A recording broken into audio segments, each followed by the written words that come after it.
एक तरफ समाजवादी पार्टी जो है सिल्वर जुबली का कार्यक्रम आयोजित कर रही है और आज ही परिवर्तन यात्रा बीजेपी की तरफ से शुरू की जा रही है, जिसे अमित शाह से कुछ ही देर में हरी झंडी दिखाएंगे। अभी भाषण देते हैं मंच पर। आपके शासन को जब आपके हाथ में सत्ता आई 2008 से 11 में कानून और व्यवस्था की स्थिति क्या थी? दलित उत्पीड़न के सबसे ज्यादा केस अगर किसी वक्त हुए तो बहन मायावती जी आपके शासन में हुए। हत्याएं सबसे ज्यादा हुई तो आपके शासन में हुई। नेशनल क्राइम रेट से 30% ज्यादा गुना मायावती जी के शासन में आया था। आप क्या उत्तर प्रदेश को गुंडा मुक्त बनाएगी? उत्तर प्रदेश को गुंडा मुक्त हमारे कल्याण सिंह जी ने बनाकर दिखाया था। जब उत्तर प्रदेश में कल्याण सिंह की सरकार थी, सारे के सारे गुंडे या तो जेल के अंदर थे या जमीन के अंदर थे और कहीं उनके लिए जगह नहीं थी। भारतीय जनता पार्टी की सरकार ने उत्तर प्रदेश में अच्छी कानून और व्यवस्था देकर दिखाया था। मित्रों, ये मायावती की सरकार में ही हजारों लाखों करोड़ के घपले हुए, घोटाले हुए, ताज कॉरिडोर का भ्रष्टाचार हुआ, हेल्थ मिशन का भ्रष्टाचार हुआ, एक के बाद एक के बाद एक के बाद एक पिछड़ी जाति के डॉक्टरों की हत्या हुई। ये मायावती के समय में ही हुई। खाद्यान्न का घोटाला हुआ, लोक फंड का घोटाला हुआ, टीटी पिंजरा का घोटाला हुआ, सिक्योरिटी नंबर प्लेट का घोटाला हुआ, चीनी मिल का घोटाला हुआ और सबसे बड़ा घोटाला हुआ स्मारक बनाने में। उत्तर प्रदेश की स्कूल के लिए जो पैसा था उसमें भी पुतले लग गए, रोड के पैसे के भी पुतले बना दिए, पानी पहुंचाने के पैसे के भी पुतले बना दिए। अगर बहन जी आप दोबारा आती हो तो उत्तर प्रदेश का भला नहीं होगा। 200-300 प्रतिमाएं आपकी जरूर लग जाने वाली है। आप उत्तर प्रदेश का भला नहीं कर सकती। मित्रों, समाजवादी पार्टी खनन घोटाले से घिरी है। मथुरा कांड पूरे उत्तर प्रदेश का, देश में मथुरा कांड ने नाम खराब किया है। मथुरा के हृदय के अंदर आज इतनी बड़ी जमीन का कब्जा करने वाले कौन थे? किसके भरोसे किया था? 2 साल तक कब्जा क्यों नहीं हटा? हर गरीब की जमीन, हर गरीब की भूमि का कब्जा सपा के गुंडे लेकर बैठे हैं। खनन माफिया उत्तर प्रदेश के सभी रिसोर्सिस को, आय को अपने घर में ले जाने पर है।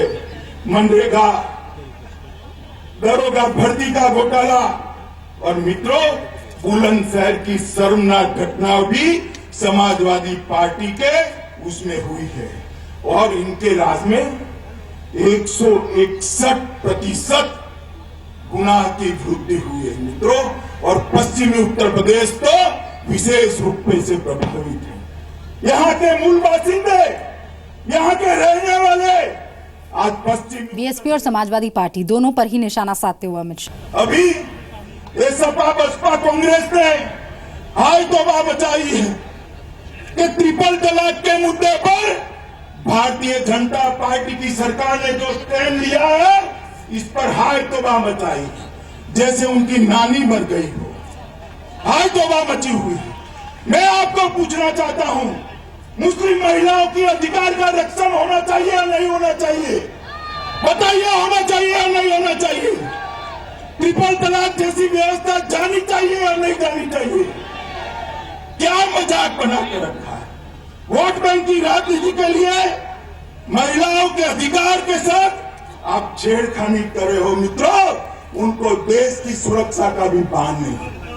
Surgical strike Bharatiya Janata party ने करी तो राहुल गांधी जी कहते हैं खून की दलाली कर रहे हो। भैया राहुल, आपकी जब सरकार थी तब आए दिन सरहद पर गोलीबारी होती थी, आप कुछ नहीं करते थे। ये आपकी सरकार नहीं, ये सोनिया मनमोहन की सरकार नहीं है, नरेंद्र मोदी की सरकार है, भारतीय जनता पार्टी की सरकार है।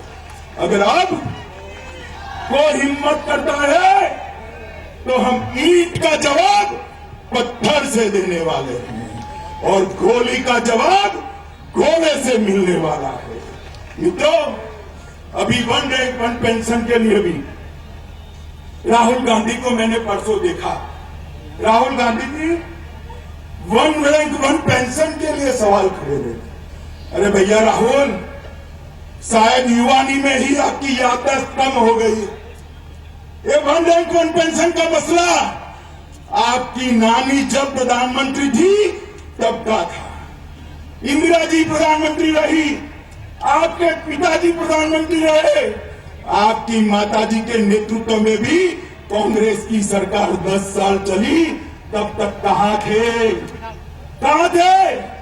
क्यों नहीं दिया one rank one pension? Narendra Modi सरकार ने 5500 करोड़ रुपया जवानों के अकाउंट में सीधा जमा कर दिया है मित्रों, सीधा जमा कर दिया। और 68 साल के बाद प्रधानमंत्री जी ने वन रैंक वन पेंशन का मसला हल किया है। भारतीय जनता पार्टी की सरकार ने हल किया है। एक सैनिक बेचारा खुदकुशी कर लेता है, उस पर वोट की राजनीति करते हो, आपको शर्म नहीं आती? सैनिक की मृत्यु पर, इसकी खुदकुशी पर राजनीति कर लोगों को गुमराह करना चाहते हो राहुल जी, मगर जनता गुमराह नहीं होगी। देश के सिपाहियों को मालूम है कि one rank one pension Narendra Modi ji ने दिया है। हर एक के बैंक अकाउंट में ज्यादा पेंशन जमा होना शुरू हो गई है। मित्रों, बहुत देर से मैं आया, मौसम बिगड़ गया था, मगर चिंता मत करिए, हवाई जहाज के लिए मौसम बिगड़ा था, भाजपा के लिए मौसम बहुत अच्छा है, बहुत अच्छा है।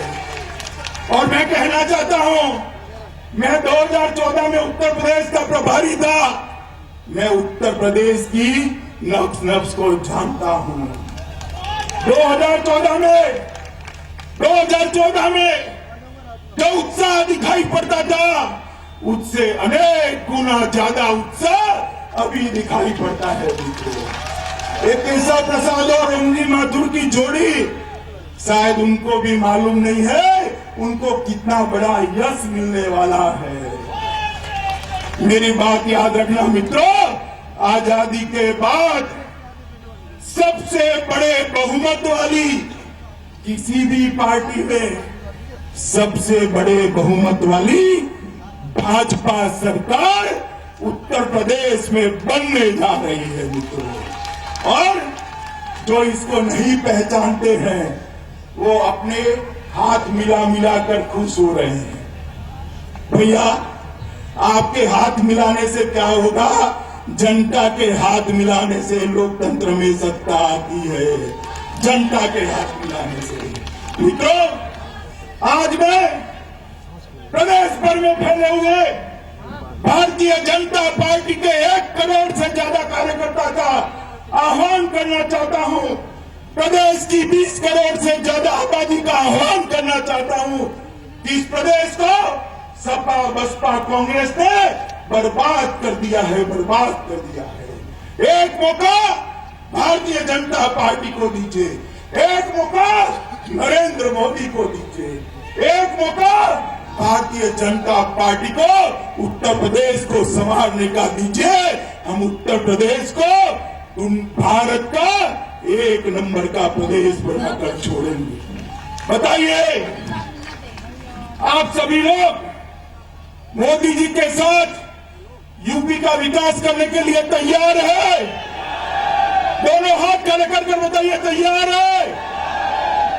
सरकार बनाएंगे, पूर्ण बहुमत की सरकार बनाएंगे, कमल का फूल खिलाएंगे।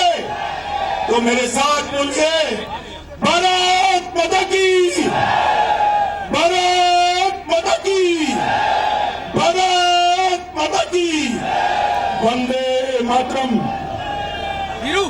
बहुत बहुत धन्यवाद। क्षेत्र के सांसद तो अमित शाह बीजेपी कार्यकर्ताओं को संबोधित करते हुए, परिवर्तन यात्रा का आगाज करते हुए और समाजवादी पार्टी और बीएसपी पर सबसे शुरुआत में, चूंकि उत्तर प्रदेश के चुनाव को देखते हुए ये परिवर्तन यात्रा है, तो उन पर हमला बोला और उसके बाद कांग्रेस पर कि सिर्फ और सिर्फ सियासत और राजनीति करना मकसद है कांग्रेस का, कुछ और नहीं। ट्रिपल तलाक का भी जिक्र किया, जिक्र सर्जिकल स्ट्राइक का भी यहां पर हुआ, जिक्र 1 रैंक 1 पेंशन का भी किया गया। तो अमित शाह परिवर्तन यात्रा को हरी झंडी दिखा चुके हैं